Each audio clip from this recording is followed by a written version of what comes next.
E nós vamos conversar agora com o procurador de Justiça que atuou na área criminal, doutor em Direito pela USP e também o criador e idealizador do Instituto Não Aceito Corrupção, Roberto Liviano. Boa tarde, Roberto. Boa tarde, prazer falar com você e com os ouvintes e internautas que acompanham a Jovem Pan. O prazer é nosso e foi uma semana aí que tivemos aí vários fatos e, claro, o mais importante, a semana no STF, a mudança de voto da ministra Carmen Lúcia, que o voto do ministro Nunes Marques, que era o voto de desempate e acabou não sendo, né, na verdade, e a suspeição do juiz Sérgio Moro. Como é que o senhor avaliou esse julgamento e também agora o que ele representa para os processos que foram tocados lá na 13ª Vara da Justiça Federal de Curitiba pelo ex-juiz Sérgio Moro? Bom, a primeira coisa que me chamou a atenção, e de uma maneira muito significativa, e não só a mim, muitas pessoas tiveram essa impressão, a maneira agressiva como o ministro Gilmar ele se posicionou nesta semana ao se manifestar depois do voto do ministro Cássio, né? A maneira agressiva e desrespeitosa aos nordestinos, às pessoas nascidas no Piauí e a um igual, né? A um outro ministro igual pelo fato de ser nascido no Piauí. Aquilo chama atenção. Julgadores, pessoas que integram o Poder Judiciário precisam ter serenidade, precisam distribuir justiça e emitir sinais de serenidade para aqueles que são os destinatários da justiça. Esse é um primeiro ponto que eu acho importante destacar. A segurança jurídica é a expectativa da sociedade. Em segundo lugar, me chama a atenção também o fato de que este habeas corpus, ele tratava e ainda está pendente de apreciação pelo Pleno, porque houve esse pedido por parte do Procurador-Geral, de uma matéria, a suspeição do juiz Sérgio Moro, que já havia sido analisada anteriormente. Já tinha sido este tema objeto de decisão anterior e, novamente, o tema voltou a ser discutido num habeas corpus, que é um remédio absolutamente essencial no processo penal, e ele estava nas gavetas do Supremo já há 3 anos, né? E aí, repentinamente, ele é colocado em pauta e, nessa reviravolta, gera esse sobressalto ao país. Por que sobressalto? Porque há 7 anos a Operação Lava Jato ela já gerou 278 sentenças, uma recuperação de 4,3 bilhões de reais de valores desviados, um patamar inédito na história mundial, e a sociedade tinha a sensação de que aquela ideia dos intocáveis ela foi relativizada. E a partir dessa decisão, fica com um sabor amargo na boca, né? Porque é inegável que existem muitas provas contra o ex-presidente Lula de que houve atos de corrupção nesses casos que envolvem o ex-presidente Lula. Não só no caso do Triplex, como no caso de Atibaia, do sítio de Atibaia, como no caso do Instituto Lula. Não se trata de um único, são muitos e são muitas as provas. Aliás, esse julgamento ele não significa que Lula foi inocentado. Lula não foi inocentado de coisa nenhuma. Houve uma apreciação sobre uma questão técnica processual. Não houve nenhuma inocência de Lula, como vem se dissipando, falando-se que é a maior mentira da história. Nada disso. Não houve apreciação sobre o mérito das acusações de Lula. Por isso é que as pessoas ficam com um sentimento de frustração, de fracasso, porque foram 7 anos de trabalho, né? Além disso, a sensação que eu tenho é que os demais dezenas de outros réus acusados pela Lava Jato estão esfregando as mãos e já construindo as suas estratégias para pegar carona neste precedente, né? E a esses navegadores, eu gostaria de alertar o seguinte: o Instituto da Suspeição, ele é um instituto absolutamente individual, singularíssimo. né? Isso foi frisado de maneira muito enfática pela ministra Carmen Lúcia, e mesmo que ela não frisasse, isso é da natureza do Instituto.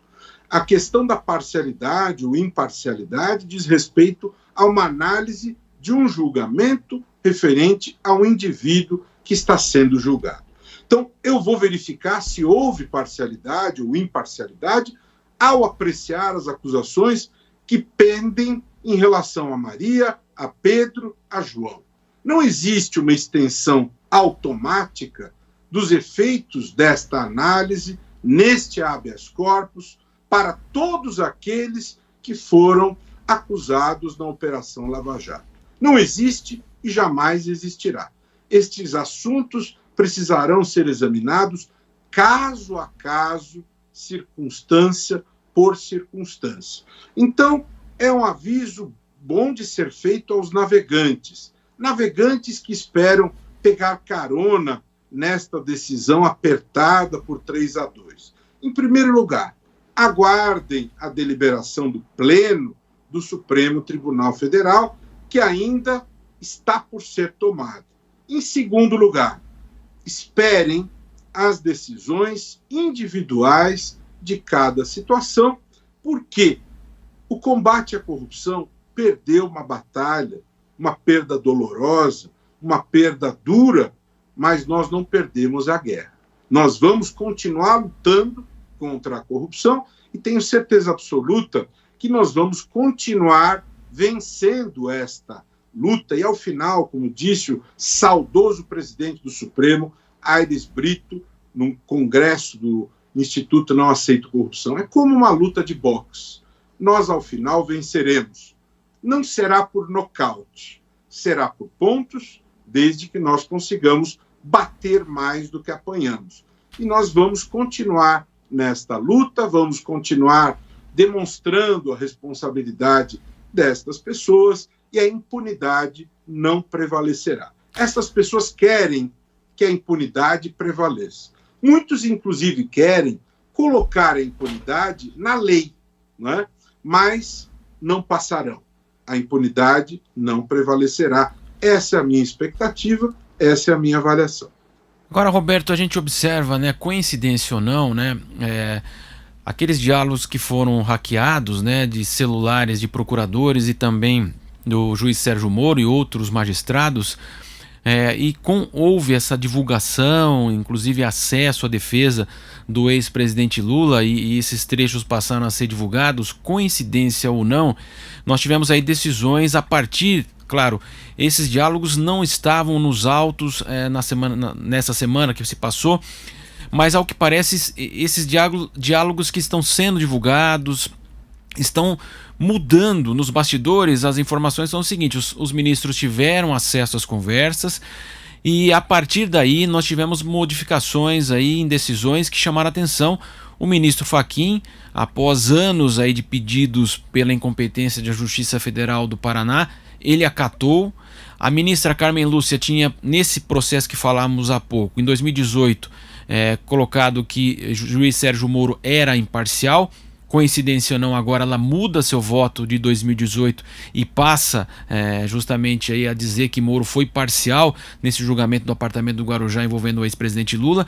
Esses diálogos aí também motivaram uma ação aí do presidente Humberto Martins, do Superior Tribunal de Justiça. Ele abriu, né, por ofício, uma investigação contra os procuradores. Esses diálogos eles foram obtidos de maneira criminosa, não podem ser utilizados como provas, não estavam nesses autos. Eles poderiam apenas absolver as pessoas envolvidas, mas ao que parece, esse conteúdo está hoje norteando decisões aí no Supremo. Você concorda, Liviano? Essa questão que você coloca é de grande importância, inclusive o tema do STJ também. Eu quero falar sobre as duas coisas. Primeiro, diálogos, como você bem pontuou, com muita propriedade. Trata-se de conteúdo obtido por meio criminoso. Trata-se de um conjunto de mensagens, um conjunto de troca de mensagens entre Sérgio Moro e procuradores. Em primeiro lugar, houve troca de mensagens entre Sérgio Moro e os procuradores. Não há dúvida que houve diálogos. No entanto, também não há dúvida que essas mensagens, esses conteúdos foram obtidos criminosamente. Segundo ponto, não há dúvida também que este conteúdo todo, esse conjunto de mensagens, não foi periciado em relação ao conteúdo. Se não foi periciado, nós não temos nenhuma segurança em relação a este conteúdo. Nós não temos como saber se isso que está em mãos, se isso que esteve em mãos do The Intercept, que aí foi divulgado, que circulou nas mãos dos julgadores, se isso efetivamente corresponde àquilo que foi o espelho das conversas entre Moro e os procuradores. Nenhuma certeza de que isto espelha estes diálogos. Moro e os procuradores nunca confirmaram aqueles diálogos como sendo o retrato daquilo que conversaram. Portanto, o que é isso? Isso nada mais é do que pura areia movediça. A areia movediça não nos oferece nenhuma segurança jurídica. E sem segurança jurídica, nós não podemos ter decisões sólidas, nós não podemos ter decisões firmes, que é o que se espera da justiça.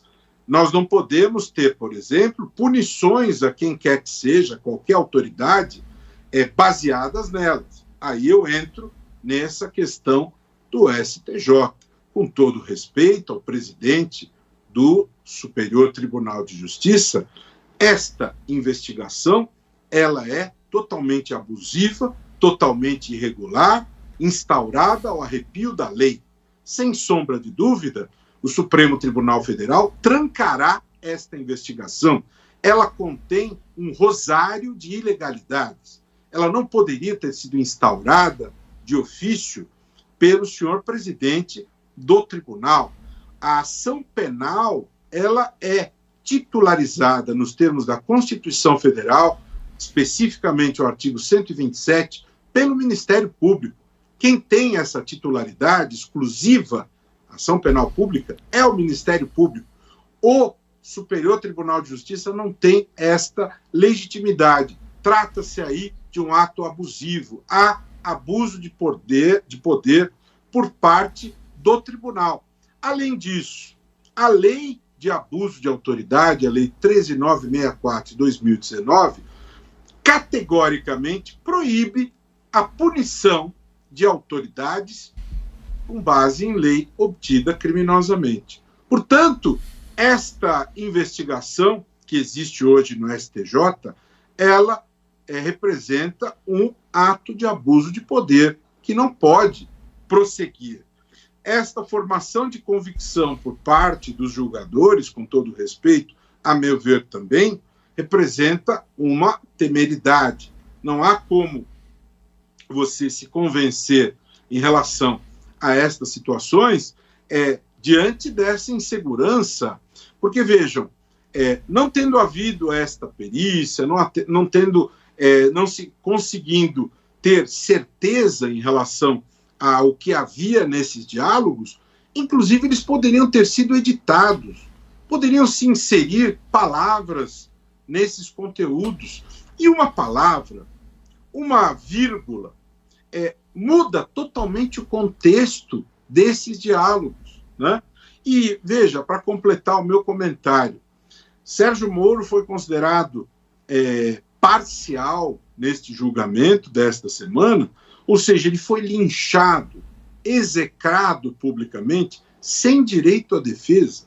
Lula, num passe de mágica, tornou-se um santo. Ele, de repente, é um santo e Sérgio Moro é um diabo, né? Como as coisas viram de ponta cabeça num passe de mágica, e vejam, Sérgio Moro não teve direito à defesa.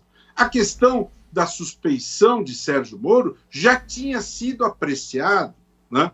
E aí você recoloca isso sobre a mesa num habeas corpus. Quer dizer, eu fico bastante perplexo com essa questão, à luz da necessidade de segurança jurídica, que precisa sempre pautar as deliberações que vêm dos tribunais superiores, do Supremo Tribunal Federal, do STJ, né? Que respeito é esse à segurança jurídica por parte do STJ, que instaura investigação contra procuradores, inclusive uma das pessoas que está sendo investigada é integrante do Conselho Superior do Ministério Público Federal, uma respeitabilíssima procuradora, Luísa Frischeisen, né? E já se fala em busca e apreensão, em prisão de procuradores. Isso que eu queria perguntar para você, Roberto, desculpa te interromper, mas isso que eu ia querer perguntar para você justamente. Hoje as pessoas se perguntam, Moro poderia ser preso, procuradores podem ser presos? Como é que o senhor avalia essa situação das diligências, inclusive aí, pelo STJ? Muito bom. Em primeiro lugar, é necessário dividir as situações e analisar elas individualmente. Em primeiro lugar, Sérgio Moro não é mais juiz, Sérgio Moro não é mais ministro, Sérgio Moro hoje é um advogado, né? Sérgio Moro não pode estar sujeito a estas consequências inerentes ao exercício funcional. No entanto, se entender que Sérgio Moro praticou, em tese, algum crime, que não sejam aqueles crimes, aquelas condutas inerentes ao exercício funcional, em tese, poderia sofrer alguma consequência. O que é importante dizer é que as consequências administrativas, punitivas, que são próprias daqueles que estão ocupando a função, Deltan está respondendo a procedimentos investigatórios no Conselho Nacional do MP, porque ele exerce a função. Sérgio Moro não está sujeito ao poder correcional investigatório do CNJ, porque não é mais juiz, né? Então, não pode haver também responsabilização por abuso de autoridade por previsão expressa da lei de abuso de autoridade. Então, sinceramente, eu vejo uma situação, na minha opinião, de forçação de barra em relação a isso, de construção de narrativas em relação a tudo isso, né? Vejam, uma questão que se falou muito também dentro de todo esse cenário, vocês que estão nos acompanhando, falou-se muito da exposição pública, né? Falou-se muito, por exemplo, da questão do PowerPoint, do Deltan. Aliás, ele tem um expediente investigatório que está tramitando lá no CNMP. Vejam, isso faz parte da ciência política. A ciência política preconiza esta conduta como necessária para o combate à corrupção. O professor Robert Klitgard, que foi professor de Harvard, professor da Universidade da Califórnia, ele prega esta conduta como essencial para o combate à corrupção. É o efeito peixe graúdo. Ele fala sobre a necessidade de combater a corrupção, dando a exemplaridade, punindo casos grandes e apresentando-os publicamente, trombeteando com estes casos. Ele fala isso na sua obra, Controlando a Corrupção, de maneira expressa, ou seja, trazer a público, enaltecer a publicização desses casos, faz parte da ciência política. Então, aquilo que se chama de espetacularização é trazido pelos cientistas políticos como essencial na estratégia de combate à corrupção. Então, é necessário que se olhe com cuidado a respeito disso, porque existem interesses em construir narrativas convenientes, oportunas, por parte daqueles que são alcançados pelo trabalho de combate à corrupção. Existe, por exemplo, enquanto nós estamos conversando aqui, nessa entrevista, extremamente importante, que a Jovem Pan está de parabéns por pautar esse tema, nesse exato momento, está se construindo um substitutivo para desmonte da lei de improbidade administrativa. Essa é a lei mais importante no Brasil, em vigor, para o combate à corrupção de agentes públicos. E o que se pretende com esse substitutivo? Colocar a impunidade na lei, para que a corrupção deixe de ser punida, para que a impunidade seja garantida na lei, por lei. Né? Então, é necessário ter muito, extremo cuidado com essas narrativas que são construídas, porque combater a corrupção do andar de cima toca interesses de gente muito poderosa. Então, essas pessoas reagem e procuram construir narrativas de desqualificação daqueles que trabalham para enfrentar, para lutar contra a corrupção. Isso não é novo, isso sempre acontece, e o melhor exemplo dos tempos mais recentes é o exemplo da Mãos Limpas na Itália, em que o mesmo processo ocorreu lá. Sem dúvida, inclusive até na época o juiz Sérgio Moro sempre citava, né, essa reação do Congresso italiano após essa operação com alteração legislativa. Voltando um pouco no caso do STJ, né, as informações de que os procuradores, como o senhor disse, estão acuados, estão preocupados com possíveis diligências, inclusive a Associação Nacional fez o pedido para ter acesso ao compartilhamento do inquérito e foi negado, e o presidente do STJ, Humberto Martins, garantiu que isso poderia prejudicar as diligências, então dando total impressão de que vai fazer diligências, como o senhor disse aí, em equipamentos. Mais uma vez, a fonte passa a ser essas conversas entre os procuradores, e no caso do STJ a suspeição aí de uma investigação indevida em relação aos ministros da Corte do STJ, Superior Tribunal de Justiça. Mas a fonte seria, então, mais uma vez, os diálogos que foram obtidos de maneira criminosa. Veja, eu vou me valer agora do direito internacional. O Brasil é subscritor do Estatuto de Roma, que criou o Tribunal Penal Internacional. Por que eu estou falando disso? Quando foi assinado o Estatuto de Roma, que cria o Tribunal Penal Internacional, do qual o Brasil é subscritor, considera-se uma das maiores conquistas para a civilização o Ministério Público independente, a nível mundial. Né? Para o mundo, ter na criação do Tribunal Penal Internacional o Ministério Público independente, com poderes de investigação independentes, é considerado uma conquista civilizacional de extrema importância. Isso que está se fazendo, neste caso, no STJ, é vulnerar, desrespeitar conquistas universais. É o desrespeito grotesco à Constituição. Quando se diz ali que a ação penal pública ela é titularizada de maneira absoluta pelo Ministério Público, essa é uma regra clara que está contida na Constituição e ela deve ser respeitada. Né? Isso que está acontecendo no STJ é muito grave. Aliás, é bom lembrar que é o mesmo palco em que, semanas atrás, por 4-1, trancou-se uma investigação envolvendo o senador Flávio Bolsonaro, dizendo-se que uma decisão que quebra o sigilo bancário dele não é válida porque tinha apenas 5 linhas. E 5 linhas não era uma extensão idônea para quebrar o sigilo.